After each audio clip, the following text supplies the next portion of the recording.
Hello, hello, welcome to today's mini lesson. It's Dee here. Today's lesson is about sugar cravings. So I used to have the biggest sweet tooth ever. Who else has a sweet tooth? Drop me a comment below if you have a big sweet tooth. I used to eat dessert after every single meal. When I was stressed out, I would reach for sugar.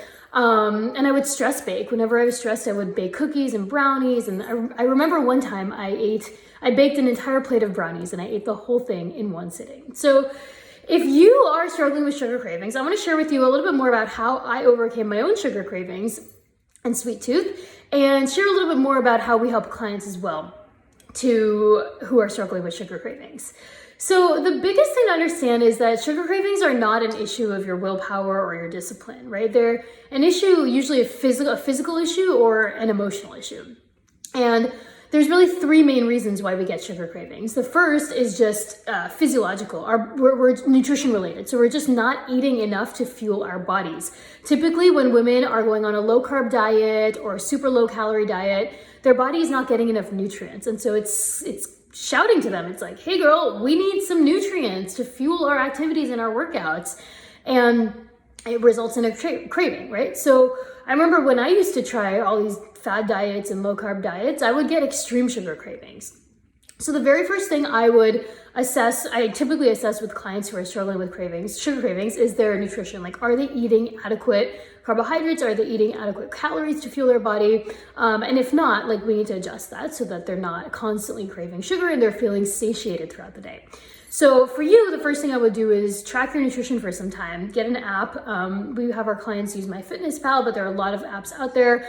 Just get a sense, how much am I actually eating? Is it enough for me? And then make sure that you're eating regular balanced meals. If you are skipping meals, if you're skipping lunch, you're very likely going to crave sugar later on in the day because you're just your blood sugar is low and you need fuel. So eat regular balanced meals with a mix of protein, carbs, little healthy fats, and veggies, and make sure you're eating at regular times throughout the day. So that's the first thing, just nutrition related. The second reason why we have sugar cravings is going to be emotional. So how many of you guys reach for sugar when you're stressed? I know I reach for sugar all the time when I'm stressed. And it's pretty normal to do that because sugar does temporarily give us that surge of like happy hormones, but then it goes down, right?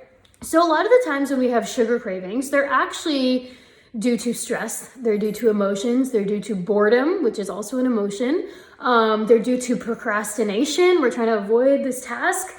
I know for me, whenever I go to sit down and do a hard task in my business, my brain instantly is like, we're hungry. But it's not like real physiological hunger. It's like this mental hunger of like, we kind of just want to distract ourselves and do something else, right? So if this is happening to you, when you feel that craving coming on, one thing I teach my clients is really understanding the difference between an emotional hunger cue and a physical hunger cue. So physical hunger is going to be mostly isolated to your stomach, right? Your stomach is growling, you're feeling a little lightheaded, you're actually like physically hungry. Emotional hunger is going to be more up here. It's like kind of up here. It's like due to our emotions. And then when we actually tune into our stomachs, we're full. We're not even physically hungry. So when you feel that sugar craving coming on, I want you to stop, drop the cookie, and ask yourself, am I physically hungry or emotionally hungry? What kind of hunger is this? And just call yourself out. If it's emotional hunger, what else can you do to manage that emotion? If it's boredom, what else can you do instead of eating, right? After you eat the chips, you're still going to be bored. If it's stressed, after you eat the chips, you're still going to be stressed. So what else can you do that's actually going to be helpful for you in that moment to deal with that emotion that's not sugar? Again, this was a huge one for me because I used to really use sugar to cope when I was stressed. And so one thing that I started doing was using tea. So hot tea, chamomile tea, lemon tea, ginger tea, whatever. I make some hot tea and it physically like calms me and it relaxes me and it still gives like my mouth something to do. But it doesn't like add those extra calories, doesn't make me feel crappy afterwards, right? It genuinely makes me feel better. So if it's an emotional craving, call yourself out, find an alternative coping mechanism that's not the sugar. So the third reason we might be having sugar cravings is just habitual.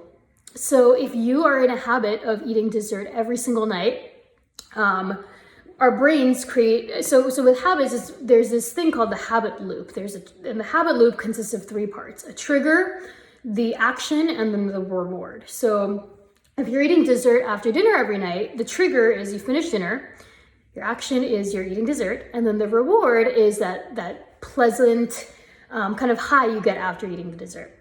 So our brains, whenever we have a habit, it gets carried on through this thing called the habit loop.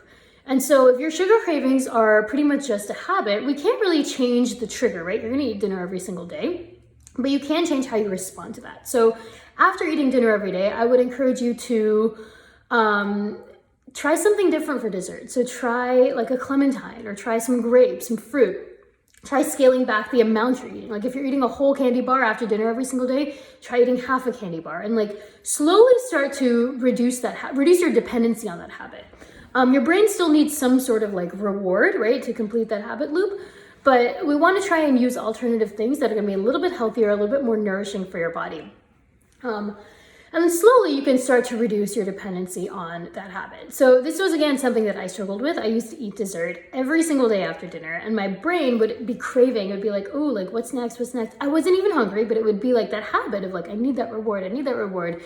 So what I started doing was, first I weaned myself off of like hardcore, like actual chocolate. And I started doing these enlightened dairy-free ice cream bars, which were like 90 calories, pretty healthy, still like quite tasty, great mouthfeel. Promise this is not an ad, but I started to eat those instead.